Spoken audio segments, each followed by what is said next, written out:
会社の場合のあなたの季節外れネタをぜひ教えていただきましょう。あとね、今日の記念日も、そうそう、の日をね、の日って何？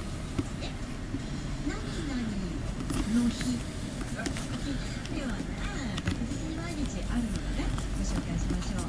本日1月10日の日、110番の日です。全国の警察で第110番の有効適切な利用を呼びかけるキャンペーンが行われているんですね。今日は110、110番の日、そして明太子の日、の日だよの日。明太子好きですか？これはですね、福岡県の福岡の食品会社福屋が制定しています。1949年のこの日に、福岡名産暮らし明太子が誕生したということですね。あと、かんぴょうの日。